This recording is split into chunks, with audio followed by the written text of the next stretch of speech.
एक बार एक गांव में एक माता रहती थी और वह हमेशा भगवान विष्णु का आराधना और पूजा करती थी। लेकिन संजोग एक दिन पुत्र बीमार पड़ गया। अब उसमें रात दिन वह माता बेचैन रहती थी।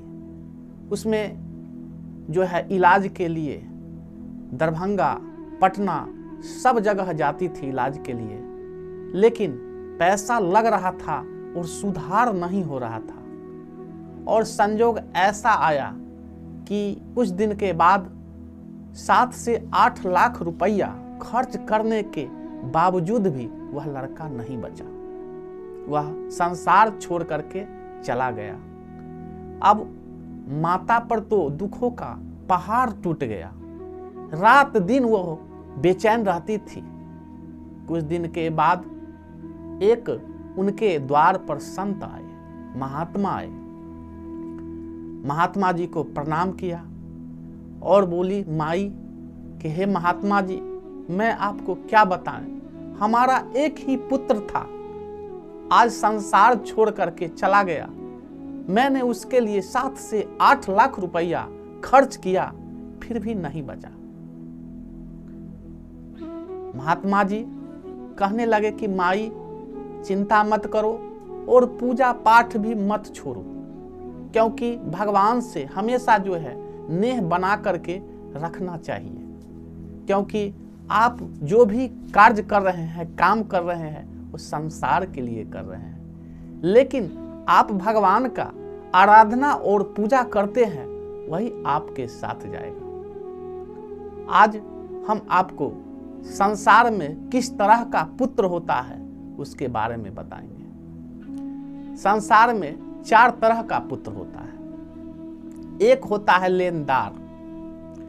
आप जो पूर्व जन्म में लेकर के किसी का कर्ज खा करके आप मनुष्य रूप में आए हैं, और वही बच्चा आपके यहाँ जन्म लेगा।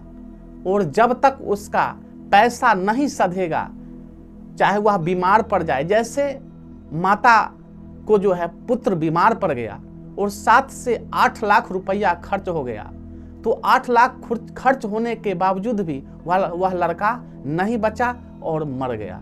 ठीक उसी प्रकार आप ले करके आए हैं तो कर्ज तो सधाएगा, और जब तक उसका कर्ज खत्म नहीं होगा तब तक वह इस संसार से वह जाने वाला नहीं है। जब 7 से 8 लाख रुपया खर्च हो गया, उसके बाद उसका हिसाब जब बराबर हो गया तो संसार छोड़ करके वह चला गया। और दूसरा होता है देनदार। देनदार का अर्थ होता है कि आपने किसी को पैसा दे दिया, तो यह उसका कर्ज हो गया। वही जब व्यक्ति जब मरता है तो पुत्र के रूप में जन्म लेता है, और माता पिता को जब तक पैसा जो है हिसाब बराबर नहीं होता है तब तक वह लड़का पैसा देते रहता है, तो वो हो गया देनदार। उसके बाद होता है सेवादार।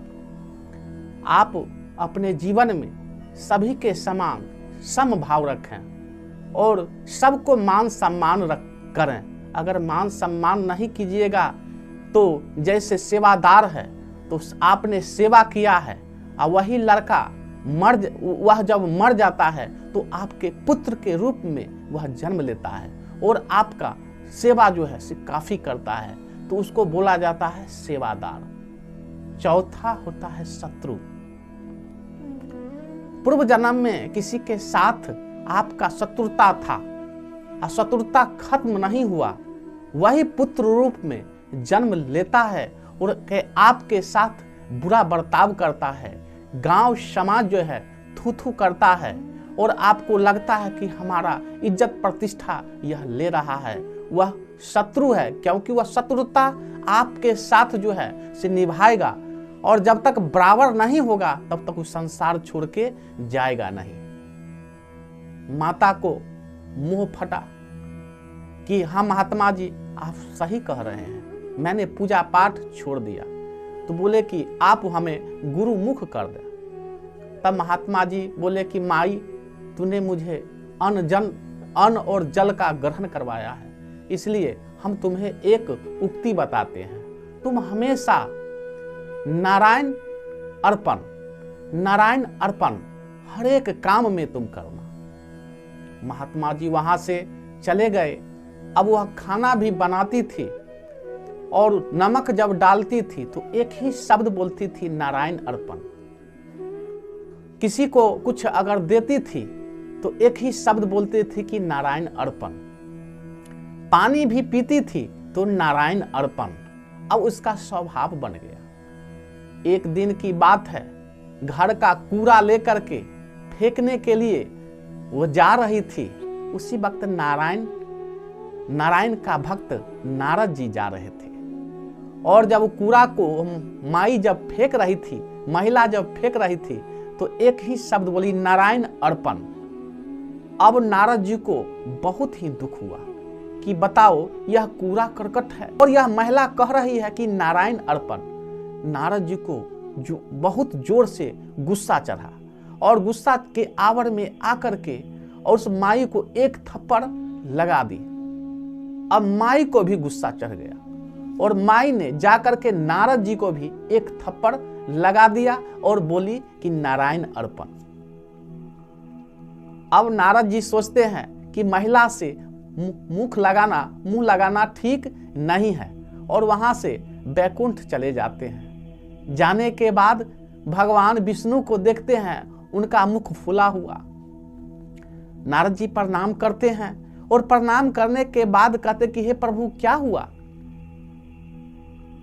तब भगवान विष्णु कहते हैं कि आपने किसी को एक थप्पड़ मारा जिसके कारण हमारा मुख जो है से फूल गया।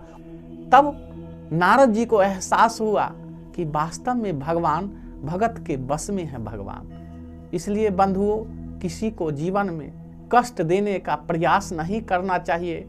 जीवन में किसी के साथ आप अच्छा ही बर्ताव कीजिए और अच्छा का अच्छा ही होता है।